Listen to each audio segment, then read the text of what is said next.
Going over your Bible to Matthew chapter 5. I love the way Jesus always turns conventional wisdom on its head. For instance, a short little statement in Acts chapter 20. Jesus says, it's more blessed to give than to receive. Do we believe that?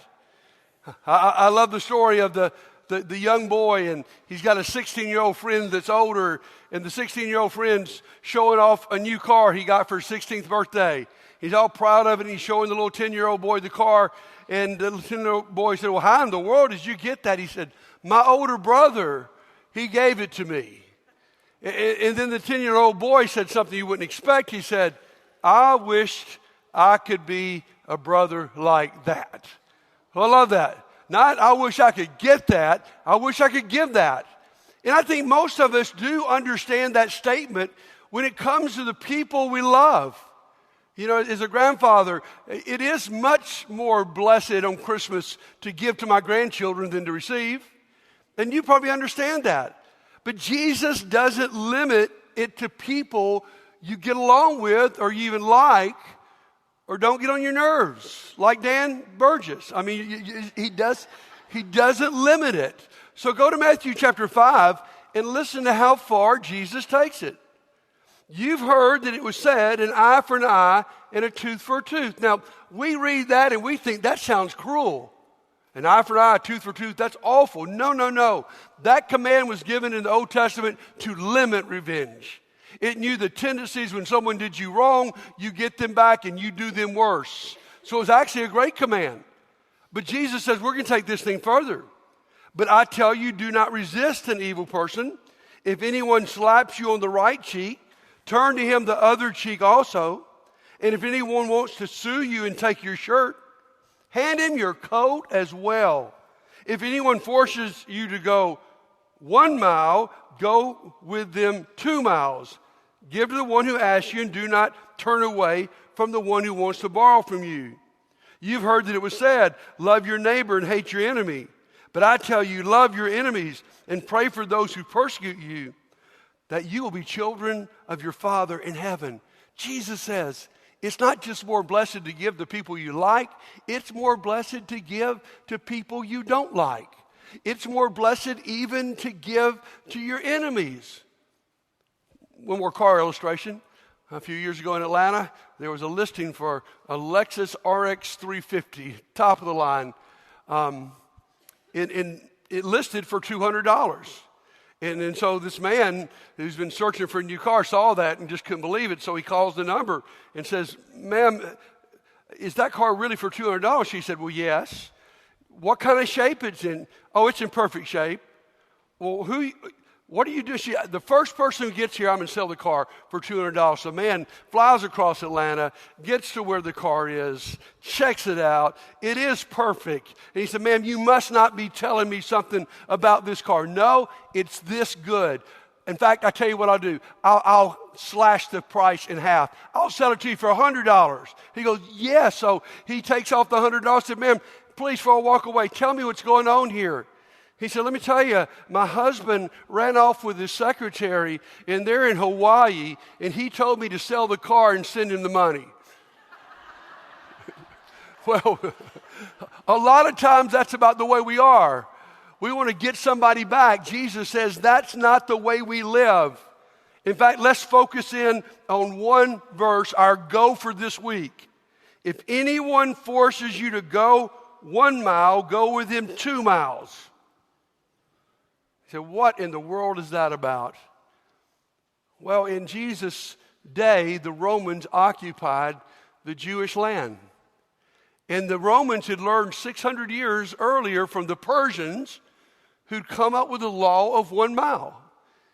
And it was meant to humiliate. It was meant to subjugate. It was meant to put your thumb on someone and make sure they knew that you were in control. And here's what the law said. If a Roman soldier is traveling down the road, they can ask any Jewish man at any time to carry their pack 1 mile. And so the Jews absolutely hated this. They resented it because it didn't matter what you were doing. Some soldier could interrupt you, a person you hated that was in your land, and make you do that. And then Jesus comes along and says something even crazier. If they tell you to go 1, I'm telling you to go 2 miles. Because here's what the Jewish people had done. They'd gone outside their house and where they lived, and they had marked off 5,280 feet and put a marker. And then down the other side of the road, 5,280 feet and put a marker. They were not going an inch further than what the law required. And yet Jesus says, I want you to go further. Now let's just talk about that for a minute. What is the principle of the second mile? It sounds even harder. But if we understand Jesus, it's easier. The whole Sermon on the Mount, my friends, is about the heart. It's about going beyond what's expected. It's about loving unconditionally. And so what's the principle of the second mile? Here it is. The first mile is the low mile.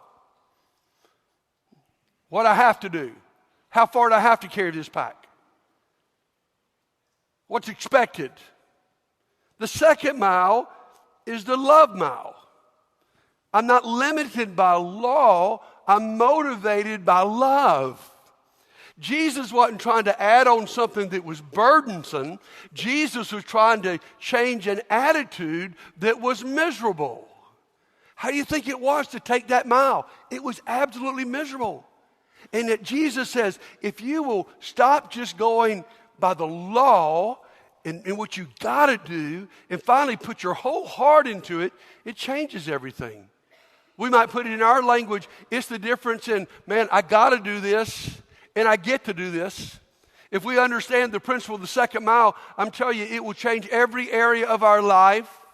It would change your marriage, it'd change your workplace, it'd change what goes on in your school, and it would change what goes on in this church. Because so many of us are asking the wrong question. How much do I have to do? Do I have to go to Bible class? Do I have to be in a small group? No. The principle is, what do you get to do? Where do you get to go and be loved and to serve and to experience life to the fullest? So I love it. It's the difference in got to and get to. And when you look at the history of the Landmark Church, Landmark's original slogan was the and then some church. Anybody can remember that? I see some of you can remember that. It was on the vans, it was on the signs, it was everywhere. We're the and then some church. Well, where did that come from? I don't know, but there's a story that circulated for decades about a man that's retiring in his early 40s, and someone asked him, how did you get to where you got to in your 40s? He said, when I was young and I was in school, if the teacher asked us to do a project, I would do what she asked and then some.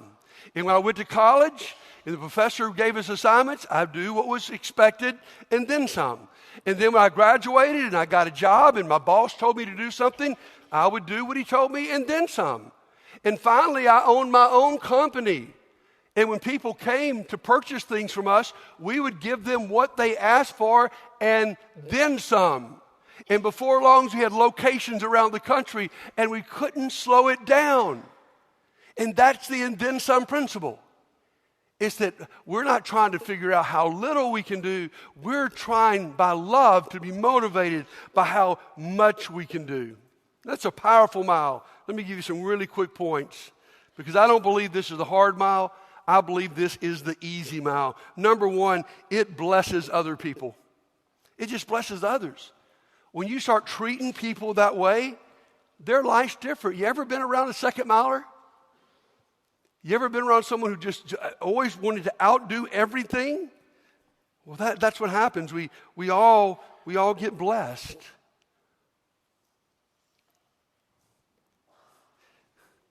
Kids, if you just tell mom, hey, after dinner tonight, let me do the dishes.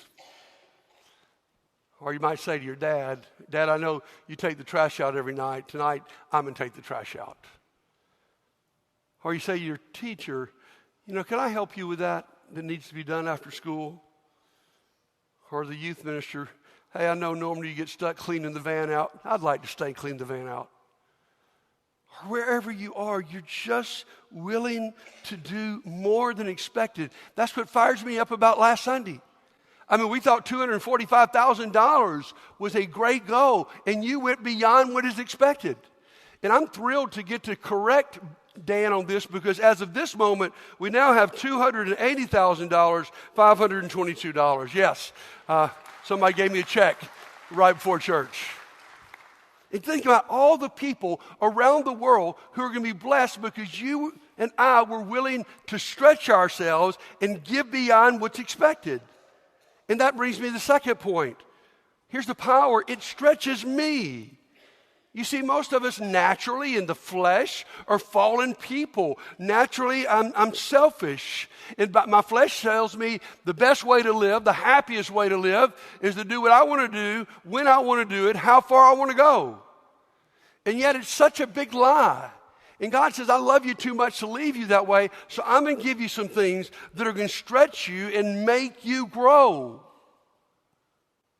Man, I want to commend, talking about some and then some people, the people who put on our father-daughter dance on Friday night, and the mother-son dodgeball event yesterday. Man, I got to go to both of those. They were incredibly attended, done first class. I mean, talking about second mile. Folks who did that, man, with the second mile. And they were so blessed. And they blessed us. And we stretched.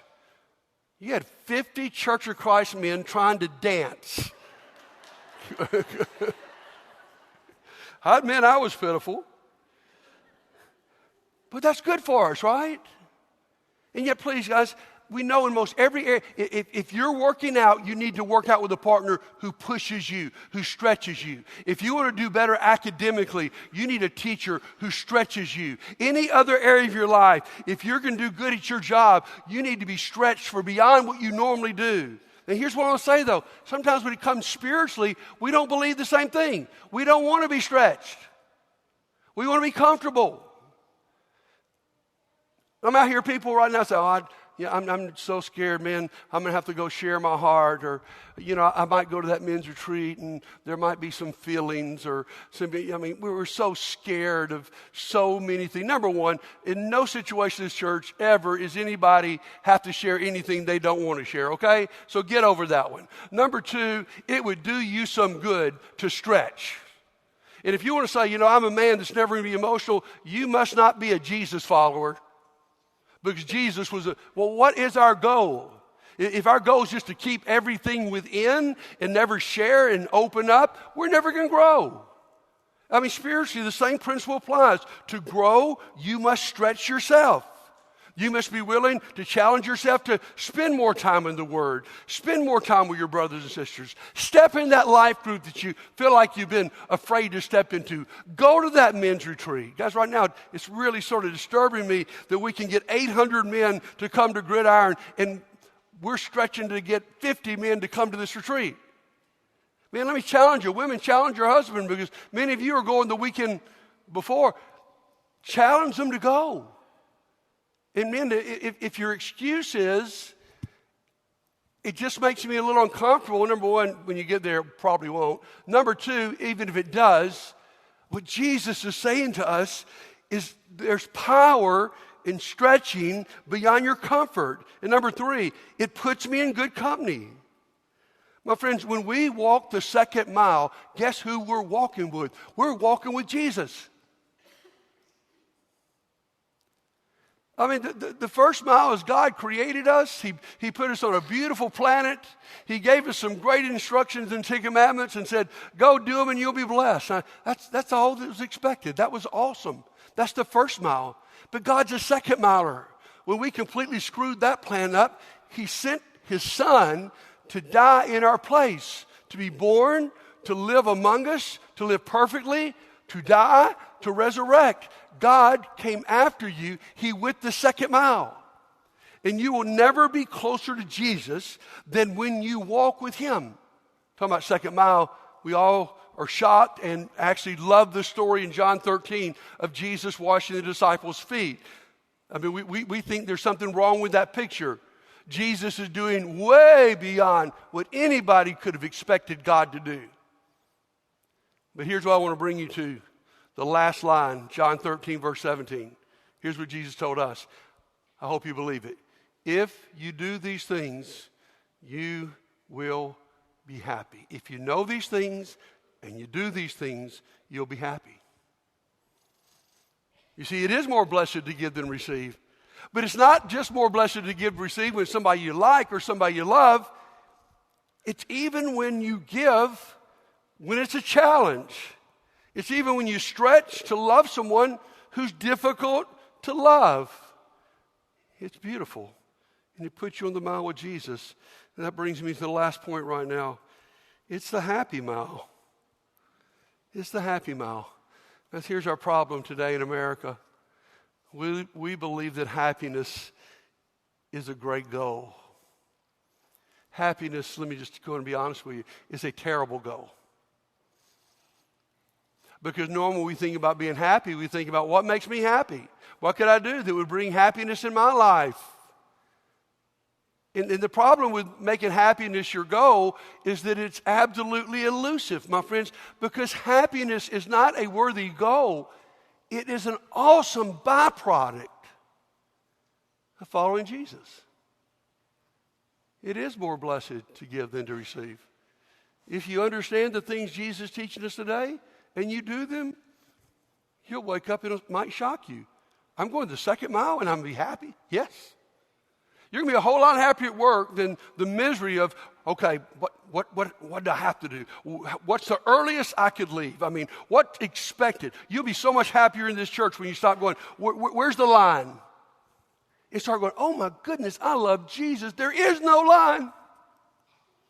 These people understood this. Can you imagine the shock if you're in that audience and you're a Jewish man and Jesus throws this dagger at you? If anyone forces you to go with him 1 mile, go with him 2. And you hate the Romans. And one person listens to Jesus and said, that is crazy.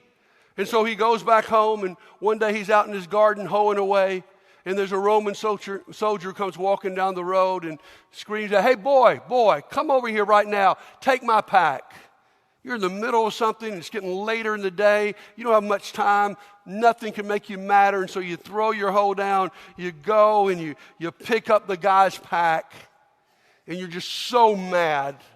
You're just seething. But you know this is the law. And so you walk and y'all walk silently together with no conversation. And finally you get to 5,280 feet. And you stop and you throw the dude's back down and you go to him. You know what? You Romans, you're on top now, but it won't always be that way. There's a coming day when we're going to be on top. And when we're on top, I'm coming after you. I'm going to give you what you gave me. And that guy goes home and man, it's too late to finish in the garden. He just takes the hoe and wraps it around the tree, walks into the living room. Man, he's rude to his wife. Jumps down the throat of his children, kicks the dog. I mean, he's just in a terrible, it's ruined his day. My friends, that's first mile. There's another man sitting on that hill who hears Jesus, and he decides to take Jesus at his word and to try it. And so he's out working one day, and some Roman soldier comes down the road and said, boy, come over here right now. You know the law. Take my pack. And he goes, I'm going to try Jesus. And he goes and he takes the guy's pack, and they start walking. And he says to the soldier, I've never been to Rome, but I hear it's incredible. Would you tell me a little bit about it? He begins to explain the beauty of Rome, and they get in this conversation. He asks him about his children, and before long they're walking down, and they've passed that mile marker. And even the Roman soldier now is beginning to feel a little guilty. He said, don't you realize, 5 minutes ago we passed the marker. He goes, oh my, no, I'm enjoying hearing about Rome so much. Tell me some more. And the Roman soldier on the second mile says, I've done this with many Jewish men. I've never had a man treat me this way. Well, what's going on with you, sir? He said, man, I met someone named Jesus, and he redeemed my life, and he's made my life better, and he's taught me how to live. And so he talks to him about Jesus, and finally it's getting dark, and they get to the second mile, and the man says, hey, thank you so much for letting me take your pack. And the Roman soldier says, hey, when you make it to Rome, look me up. I'll give you a guided tour. The guy marches back home, puts his hoe away, hugs his wife, pulls the children, and says, guys, I got to tell you what happened today. I had this Roman soldier come walking down the road, and man, I decided to go 2 miles, just like Jesus said. And we had the most amazing conversation. And guess what, kids? He said if we ever make it to Rome, he'll give us a tour. And I even got to tell him about Jesus. My friends, the second mile is the happy mile. Now, we're about right now to recognize some second mile servants in our church. I'd like to invite all of the elders up on stage, and I'd like to ask all of the men and their wives who are being ordained as deacons to please come sit on the front row. So if you're being ordained today, sit on the front row. If you're one of our shepherds, please come up here and get your place. And today we get to, because in this church we don't just assign people to be deacons for a title or a recognition. We assign people to be deacons who are already doing the second mile work. And so today we'll get to have an awesome time seeing our shepherds ordain them into this position. Wow, what an exciting day we've had together. I hope that we all recognize what a special church we're part of. How many churches get to welcome that many new members? And that's not even the whole list from our last 101. We'll welcome some more next week. How many churches have so many people willing and able to play these positions as deacons in service? What a great time to be here. I did see a bumper sticker, though, years ago I wanted to bring up. It says, traffic isn't heavy on the second mile. Why? Because naturally, we live like natural men. And what Jesus said goes against the grain. It, like I said at the beginning of the message, it breaks conventional wisdom. It's the sentences we focused on today. It's more blessed to give than to receive. That's not really the popular belief. Everything within us says, no, I want to receive. I want to be in this for what it does for me. And then we take it a step further in this go sentence. If a man forces you to go 1 mile, go with him 2 miles. Go beyond what's expected. We would say that sounds awfully miserable to us. And so often the second mile is not very crowded because we're listening to the wrong voices. And so this morning, I want to ask you, do you trust Jesus? Now, we talk about big things. Do we believe he's the Son of God? Do we believe in the resurrection? Do we believe in the incarnation? I love all that, but right now let's get even more basic. Do I believe, Jesus, that a life of service is a better life? That if I'll stop this, okay, buddy, tell me what I got to do, and I'll get to what can I do, what I get to do, this can be so much better. Can I ask you this morning, are you happy? Are you so wrapped up in yourself and what's going on in your life and taking care of you and what you want or don't want and who spoke to you and who didn't speak to you and hurt your feelings? Oh my goodness, that's so miserable. And we've all been there. Or are you full of joy because there's something bigger in your life than you? You see, when my life is dependent on how you treat me, I've handed over my happiness to you. If you're treating me good, I can be happy. If you're not, I can't. But when I begin to trust Jesus, and Jesus says, you can even serve your enemy. You can even serve the person that's occupying your country. You've wrested control from anybody else and said, you know what? I'm not dependent in my joy and my happiness on what's going on around me. I'm going to be who God's called me to be. And let me tell you, when you change that attitude, it may sound so small, but that just little change of attitude, just trusting Jesus, it'll change everything about your life. So I want to ask you this morning, are you following Jesus? I want to challenge some of you today. Is a day where you need to stretch. I mean, everything Jesus says is a stretch. I mean, if it was natural, he wouldn't have to say it to us, but it's a stretch.